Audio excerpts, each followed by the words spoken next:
Okay, in this video we're going to demonstrate how you could use dRofus for some very high-level preliminary budget reports. What I've done is I've created a room data sheet that's associated to room templates, and I have created a field that is for cost per square foot.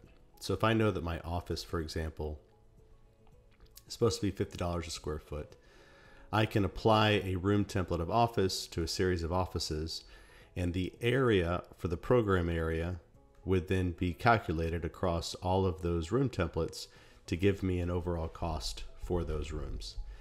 The other thing that I can do is I can do a different type of report that might relate to the furniture. So if I look at the office, for example, I have a series of furniture items here that have a few budget prices. If at any point I needed to modify one of these budgets, I could open up the item themselves and fill out the budget price. So the two types of reports that we're looking at is a report that would aggregate a cost per square foot.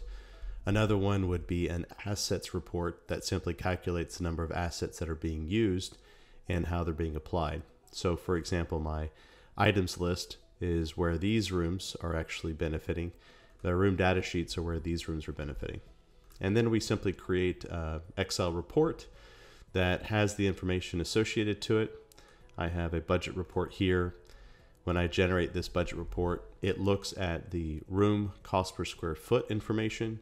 It also looks at the items that have been used and their budget price and aggregate those together into two pivot tables.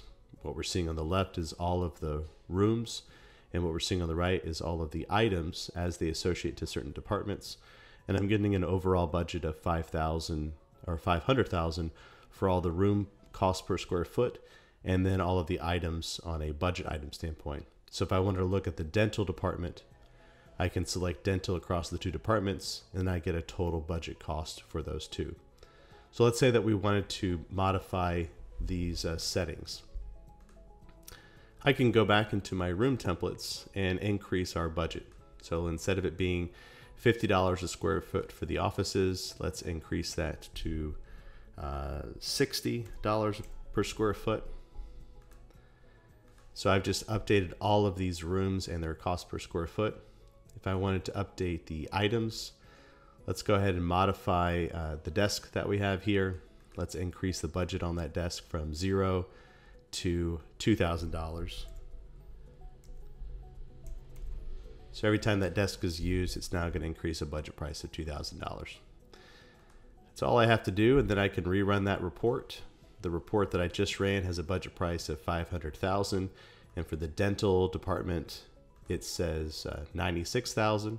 I'll close this Excel file, rerun that same exact report with the updated room template information and updated asset information, and I'll get a new Excel file. The budget has gone up as we expected to $600,000. So if I filter this down to the dental department, we can see that our budget price is now $100,000 based on those two departments. Hope this makes sense.